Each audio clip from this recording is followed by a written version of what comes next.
15 ans. Et oui, ça fait 15 ans que j'ai tourné ce trailer fictif, ce trailer test. Alors je vais t'expliquer un peu les coulisses, mes idées, et peut-être qu'un jour, sait-on jamais, ça aboutira sur quelque chose de plus important, un long métrage. Je suis un grand fan de Robocop, surtout le 1 et le 2, tu sais, des années 80, extraordinaire. C'était une époque bénie, les années 80-90. Et j'ai découvert une fan sur internet. Alors, je vous avoue que je me souviens plus de tous les détails du nom de cette personne, mais ça fait longtemps. Je l'ai découvert et je lui ai dit voilà, j'aimerais tourner un fan film avec ça, mais pas juste un fan film. Y intégrer un personnage que j'ai créé, qui est une sorte de super-héros de l'ombre, qui n'est pas inspiré de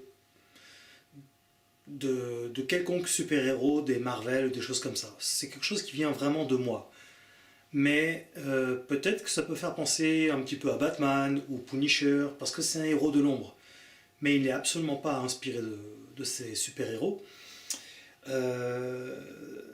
Alors, je ne vais pas entrer dans les détails de la psychologie du personnage que j'ai créé, qui s'appelle Shadow. Mais on le voit, c'est un être, une sorte de héros de l'ombre qui débarque comme ça, on ne sait pas qui il est très mystique, voire même il inspire une dimension spirituelle, un côté particulièrement dark, presque vampiresque, bien que ce soit pas un vampire. Une dimension très goth, forcément. Mais voilà, avec une vraie histoire, un vrai passif, extrêmement douloureux, qui effectivement a une apparence dark, presque même inquiétante, mais en vérité, ça cache un être profondément torturé qui fait justice à sa façon, en s'en prenant aux bonnes personnes le méritant. Mais il y a une longue histoire, un lourd passif autour de ce personnage de Shadow, l'ombre. Ombre, je ne peux pas le dire publiquement parce que je ne sais pas qui m'écoute et je n'ai pas envie de me faire voler ce genre d'idée-là. Mais c'est une idée et un personnage très innovant qui n'existe pas dans le cinéma. Voilà. Donc, sur le plan physique, artistique, je suis toujours particulièrement présent. Donc c'est un personnage que je n'aurais aucune difficulté à reprendre si je pouvais un jour l'adapter dans une plus grosse production. Donc j'ai expliqué ça à cette personne qui est à la base une fille, toute petite, elle mesure 1,50 m environ, et elle a le costume du Robocop. Je lui ai expliqué que voilà, c'est pas grave, c'est les petites. On va donner l'illusion grâce à des bons plans, grâce on va essayer d'utiliser des subterfuges pour pouvoir essayer d'avoir des bons cadrages et donner l'illusion que c'est un Robocop qui mesure 30 cm de plus, on va dire, voire plus. Donc c'est pas facile, hein, parce que faire grand avec tout petit, c'est compliqué. Mais il est bien fait, le costume. Et c'est un vrai truc de cosplay qui effectivement a une très bonne finition. Donc je me suis dit, il y a quand même un truc à faire. Alors faisons-le. 400 bornes avec mes potes de l'époque, qui étaient dans la culture goth d'ailleurs. 400 bornes, on arrive, il pleuvait à mort. Dans les rushs, vous allez voir, ça s'entend qu'il pleut. C'est des rushs d'archives, brut, vous allez voir, il n'y a pas de découpage, c'est brut, pas d'étalonnage, pas de bruitage, voilà, un truc un peu dégueulasse comme ça. Et ça va vous permettre d'avoir une idée du travail en post-production, c'est-à-dire au montage, qui a été effectué. Donc c'est bien que vous voyez ces images-là un peu brutes, enfin totalement brutes d'ailleurs. 400 bornes, on arrive, on n'a que 3 heures de tournage. On tourne, c'est reparti pour 400 bornes, on rentre à la maison. Pas de budget, pas de production digne de ce nom, je veux dire, voilà, très peu de budget. J'étais arrivé, j'avais 2 caméscopes. À l'époque, j'avais pas encore de caméra d'ailleurs, je tournais au caméscope et pas d'ingé son, pas de lumière, rien du tout, pas d'équipe technique. J'avais ma petite personne, mes 2 potes, et puis il y avait 3 autres personnes. Il y avait le mari de cette femme fan de Robocop, et puis quelqu'un, je crois, l'un de leurs amis, qui joue le mafieux, qui se barre avec la baloche, vous savez, au départ. Parce que les mecs, c'est des sortes de dealers, mafieux, tout ça. Bon, Shadow ne s'attaque pas nécessairement aux mafieux, dealers de drogue, en vérité. C'est plus complexe que ça, et plus profond que ça, et même plus grave que ça. Mais ça, encore une fois, je laisse planer le mystère. L'ombre. Parce que, ben voilà, je voulais confronter les deux en fait. On a la justice sauvage, la justice d'un héros de l'ombre qui cherche des personnes bien ciblées à éclater, quoi, hein, à leur faire leur fête, de façon tout à fait méritée. Et il y a la loi sauvage et la loi du système, Robocop, qui est calibrée en tant qu'exécutant pour faire régner la loi selon l'ordre établi. Et c'est intéressant, parce que ce qu'on croit être le Shadow est une personne un peu malsaine, un peu occulte, est en vérité un personnage très sain qui arbore un look de la sorte parce cela émane d'une souffrance, c'est une âme en peine, il n'est plus que l'ombre de lui-même, et voilà, tout ça remonte donc à son enfance. Donc je suis sûr que vous avez mis l'eau à la bouche, là, mine de rien, mais je ne peux pas en dire beaucoup plus, publiquement. Encore une fois, tant qu'un film officiel n'a pas été fait, je ne peux vous laisser que sur ces quelques informations-là, et uniquement sur ce trailer fictif, donc, qui a été fait avec des clopinettes. Donc je vous le dis aussi, c'est toujours comparer le comparable. Je suis cinéaste indépendant, je fais exprès de le rappeler, il y en a des fois qui semblent oublier ou alors l'ignorer. On ne peut pas comparer une production comme on voit en télé avec mon travail. Bien que ce soit mon travail, que je vive de ça, travaillant dans l'audiovisuel, parfois cinéma, parfois documentaire sur différents sujets, on traîne cette indépendance quand même. Vous voyez, je vis de ça grâce à ma communauté, grâce à mes abonnés. Donc c'est pas facile tous les jours d'être un artiste indépendant.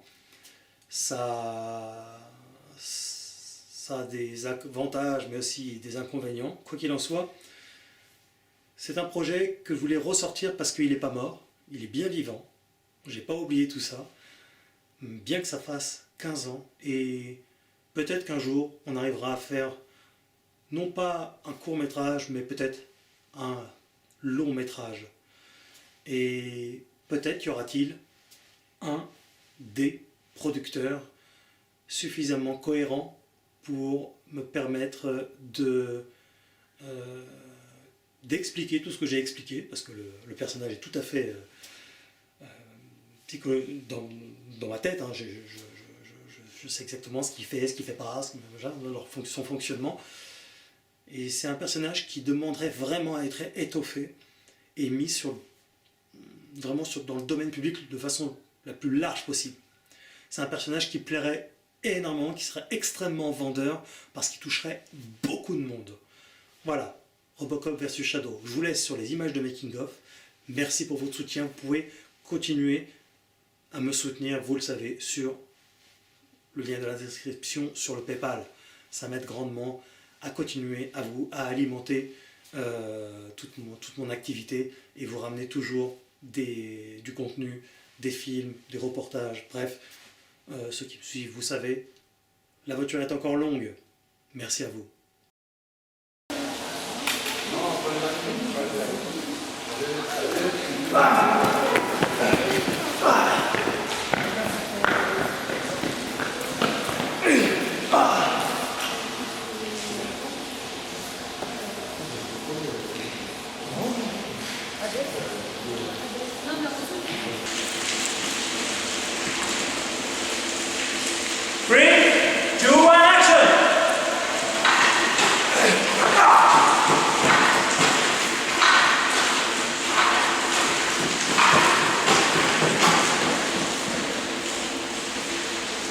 Parfait.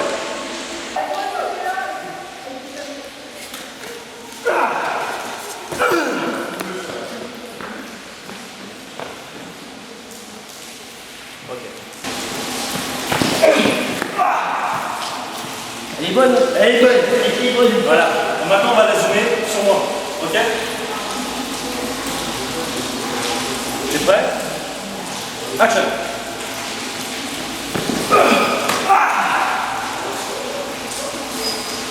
Voilà. Et maintenant, on va faire un zoom. C'est bon. Et attends!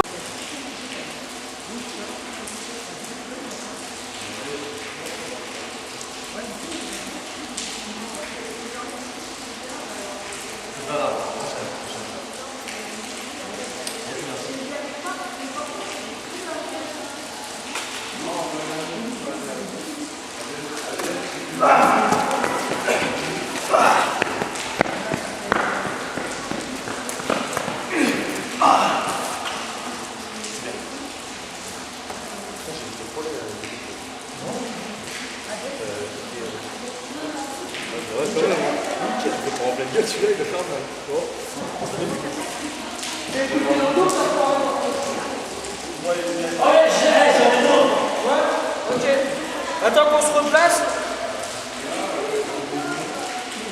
C'est bon. Action! Action!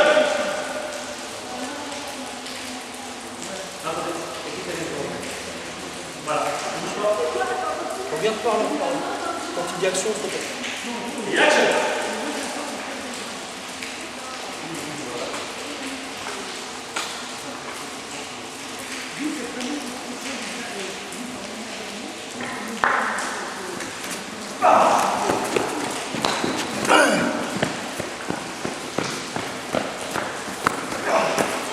Un peu de dans le cul.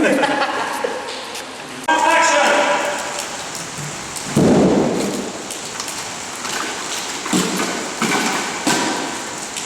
Ok. Action! Yes. 3, 2, 1, action!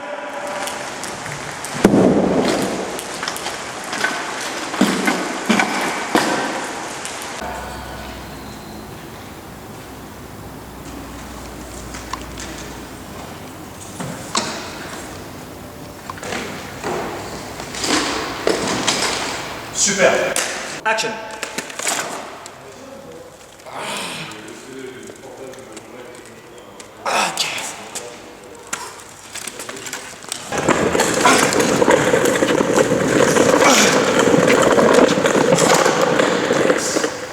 Super. Allez, bonne. On se refait la même.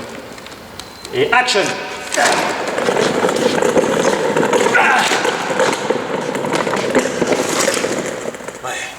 Tu vois?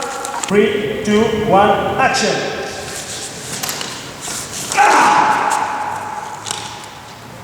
Ouais. Ça refait. Eh, je zoome un peu parce que ça fait un petit temps. On se donne. On se la triple même. 3, 2, 1, action. Ouh là là.